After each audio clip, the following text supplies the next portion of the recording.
Friends, welcome back to my channel Brainly Math by Priyanka.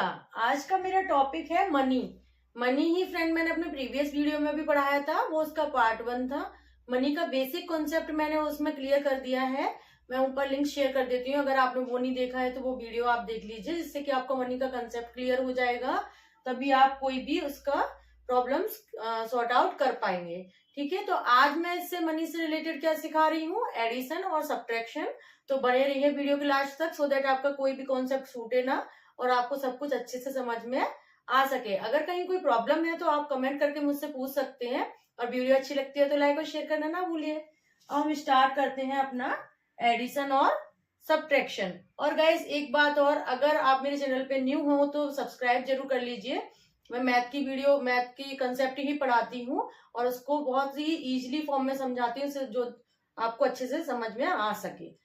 ठीक है, तो अगर आप चैनल पर न्यू हो तो सब्सक्राइब कर लीजिए और बेल आइकन को जरूर प्रेस कर लीजिए, तो आपको जब मेरी न्यू वीडियो डलेगी तो उसका नोटिफिकेशन आप पर आ जाए। तो देर न करते हुए हम फटाफट से अपना कंसेप्ट स्टार्ट करते हैं। ठीक है, सबसे पहले एडिशन। एडिशन क्या है? ऐड करना। ठीक है, प्लस माइनस आपको आते हैं आई होप, और मैंने प्लस माइनस समझाए भी हैं। अगर आपको नहीं आते तो वो मेरे चैनल पे आप वीडियो देख सकते हैं उसका, एडिशन का।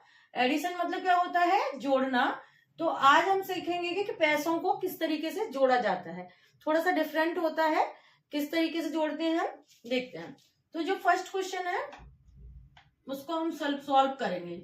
सबसे पहले क्या लिखा हुआ है? ऐड करना है ₹29.75 और ₹36.48 को। ठीक है गाइस, ये बहुत ज्यादा टफ नहीं होता है, बस आपको एक चीज इसमें नोटिस करनी होती है। सबसे पहले we arrange in column form. सबसे पहले हम क्या करते हैं? कॉलम फॉर्म में इसको अरेंज कर लेते हैं।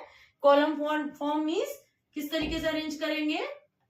29.75। अब इसमें सिर्फ एक चीज ध्यान देने की जरूरत है बच्चों, कि आपको जो 29.75 आपने लिखा है और जो ये पॉइंट है, तो ये पॉइंट बिल्कुल इसके नीचे ही लिखा जाएगा। ये डेसिमल फॉर्म में हम इसको प्लस कर रहे हैं। तो गाइस ये चीज हमेशा याद रखना कि डेसिमल के नीचे ही डेसिमल आएगा। उसके बाद चाहे भले आपकी एक वैल्यू, जैसे इसमें तो 2 वैल्यू है, 48। ठीक है, 2 वैल्यू है इसमें। अगर सपोज करते कि सिर्फ 4 लिखा होता तब भी हम यही पॉइंट लगाते और 4 यहाँ लिखते। ठीक है, और इसके नीचे हम 0 मान लेते प्लस करने के लिए। फाइन, तो ये चीज हमेशा नोटिस करना। वैसे इतना टफ नहीं रहता है ये, बस यही बच्चे गलती कर जाते हैं कि पॉइंट सोच के कि अगर एक वैल्यू है तो हम कैसे करेंगे, तो 4 यहाँ लिख देंगे, तो वो गलत हो जाएगा आपका। ठीक है, दूसरी बात, ये रुपीज है तो रुपीज को रुपीज के नीचे लिखने हैं, और ये पैसे होते हैं तो पैसे पैसे के नीचे ही लिखे जाते हैं। ठीक है, तो ये चीज बिल्कुल दिमाग में रखना है कि किसके नीचे हमको कौन सा नंबर लिखना है। वो आपने लिख लिया, प्लस आपका एडिशन अगर सही होगा तो ये आंसर आपका बिल्कुल सही रहेगा। ठीक है, अब हम प्लस कैसे करेंगे? 5 और 8 को प्लस करा, 13 आया, 1 ऊपर आया, 2। अब इसका जो 1 है वो यहां नहीं लिखना है, हमको यहां नहीं लिखना है। ठीक है, याद रखना, इसका 1 हम यहीं करेंगे। अब आप सोचेंगे ये तो पॉइंट है, फिर इधर क्यों करेंगे? ऐसा नहीं होता, पॉइंट से वो नहीं होता। पॉइंट इसके जैसे पॉइंट लिखा हुआ है वही हम पॉइंट लगाएंगे इसमें। ठीक है, और इसकी जो कैरी है वो ऊपर, उसके कैरी ओवर ऊपर पहुंच जाएगा। ठीक है, वो इसमें नंबर में जुड़ जाएगा। ठीक है, तो डेसिमल का जो प्लस होता है वो थोड़ा सा डिफरेंट होता है सिंपल प्लस, जो सिंपल प्लस करते हैं उससे। ठीक है, तो आप ढंग से समझिएगा जिससे कंफ्यूजन ना हो कि इसका हमने प्लस कर लिया, इसका जो कैरी हुआ वो यहाँ आया, और इन दोनों का प्लस करा और इसकी जो कैरी हुई वो यहाँ आएगी, ना कि यहाँ हम 1 to 12 लिख देंगे। ठीक है, तो ये याद रखिएगा। ठीक है, अब हमने क्या करा, 6 यहाँ आया, इसकी जो कैरी हुई वो यहाँ पहुंची और ये 6 हो गया। तो गाइस ये हमारा, यहाँ हम रुपीज जरूर लिखेंगे, यूनिट जरूर लिखना है। यूनिट का एक नंबर होता है हमेशा। कोई भी क्वेश्चन है अगर उसमें आपकी यूनिट दी है तो आपको यूनिट में ही आंसर लिखना है। ये चीज आप अपने बिल्कुल माइंड में फीड कर लीजिए, चाहे वो किसी से भी रिलेटेड क्वेश्चन हो। ठीक है, तो हमको यूनिट दी थी रुपीज में, तो हमने ये इस तरीके से यहाँ पे कर ली। ठीक है गाइस, तो ये तो हुआ एडिशन। हम सेकंड करेंगे subtraction.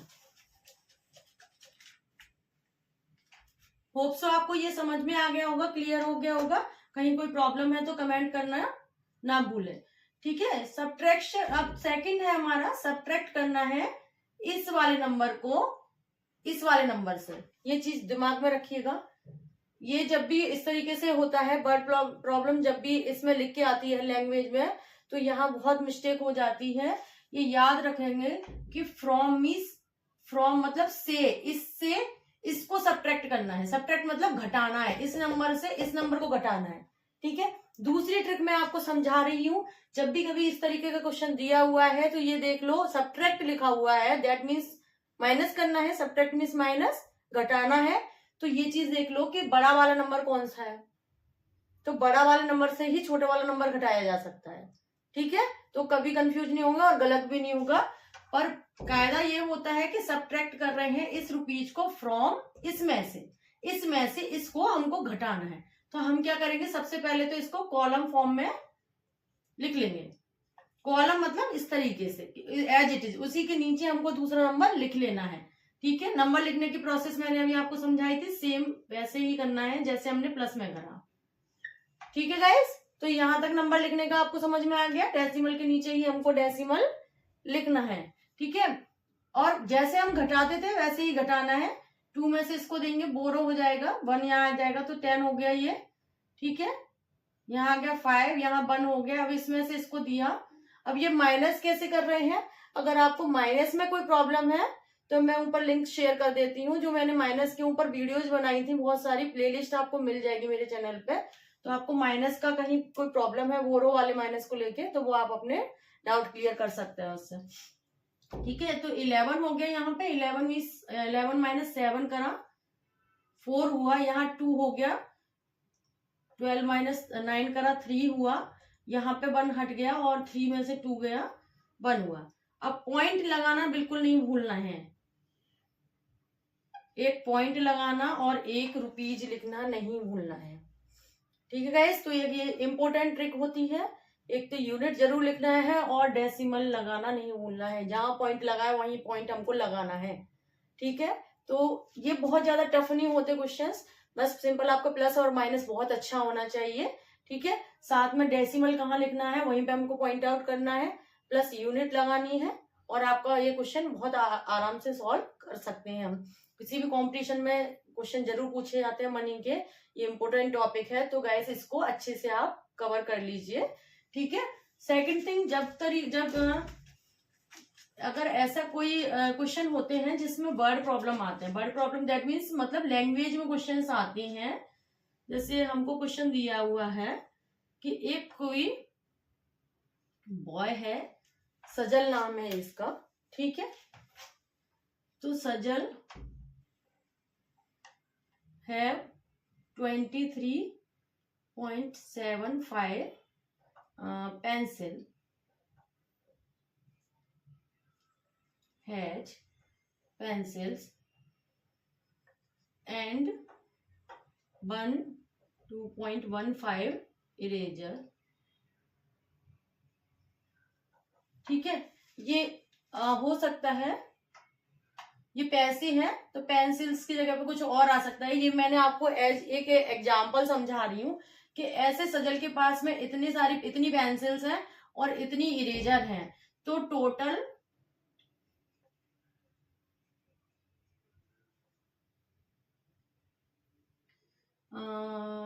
Total things he has in his pencil box, ठीक है। इस तरीके से एक क्वेश्चन पूछा है, जैसे उसके पास में ये पेंसिल्स हैं और ये इरेजर है, ठीक है। या फिर इतने रुपए की पेंसिल है और इतने रुपए की इरेजर है, तो उसके पेंसिल बॉक्स में टोटल कितने मनी की चीजें हैं, ठीक है। इस तरीके से आपको कोई क्वेश्चन पूछा गया है तो कैसे करेंगे, पहले तो ये समझना पड़ेगा हमें इसमें प्लस करना है या माइनस करना है, ठीक है। तो सबसे पहले इसके लिए हमें पहले माइंड ये लगाना पड़ेगा कि उसके पास इतने रुपए की पेंसिल्स थी और इतने रुपए की इरेजर है, ठीक है। तो क्या पूछ रहे हैं कि उसके पास टोटल कितने रुपए की इरेजर और पेंसिल हुई उसके बॉक्स में। तो टोटल जब भी आता है तो दैट मीन्स हमको हमेशा एडिशन करना होता है, यानी कि प्लस करना होता है। टोटल पूछ रहा है, यानी कि दोनों चीजों को मिला के पूछ रहा है, तो हमको प्लस ही करना होगा उसका।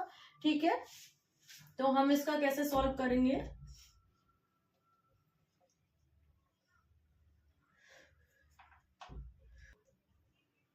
कितनी पेंसिल्स है उसके पास? 23.75। ठीक है, और he has eraser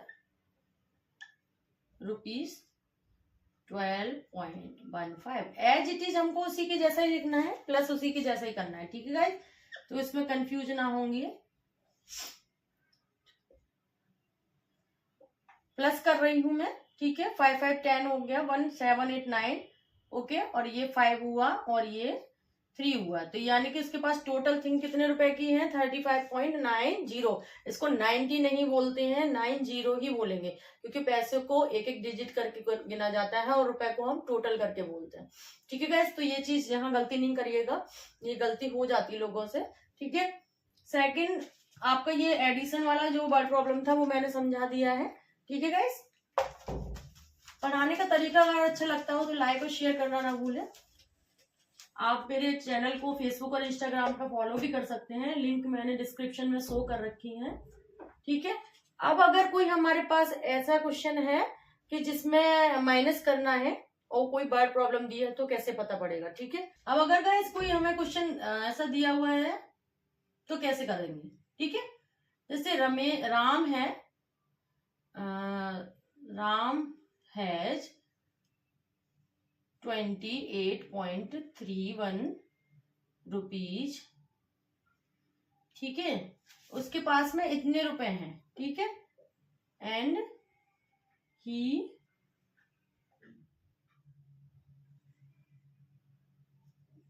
boys a gift of ₹12.03। इतने रुपए का उसने गिफ्ट ले लिया है। Then now how much money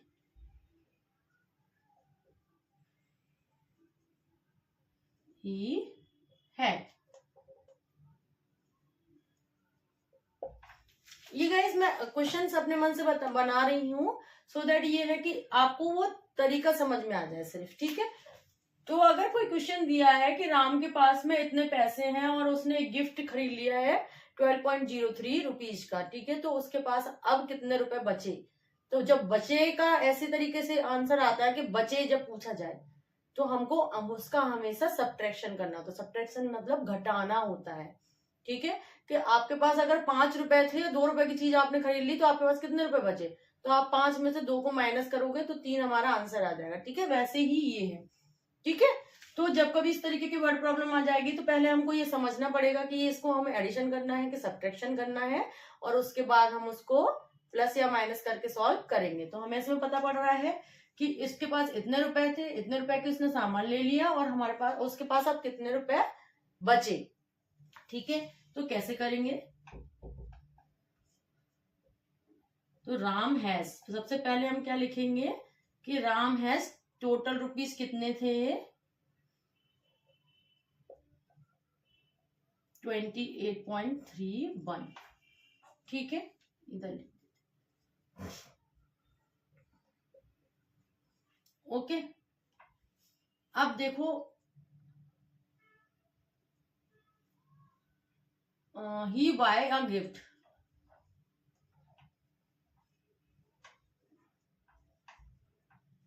कितने रुपए का उसने गिफ्ट ले लिया? 12.03 रुपीज का। ठीक है, इतने रुपीज का उसने गिफ्ट ले लिया, तो टोटल मतलब उसके पास अब कितने रुपए बचे।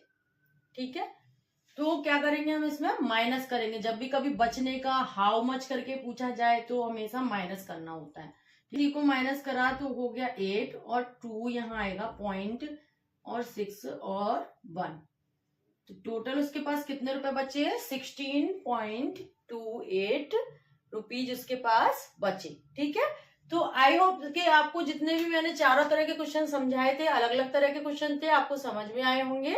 अगर कोई प्रॉब्लम होती है तो प्लीज आप कमेंट करिए, जिससे मुझे पता पड़े कि आपको कहाँ कोई प्रॉब्लम आ रही है, और आप मेरे चैनल पर न्यू हो तो सब्सक्राइब करना ना भूलें।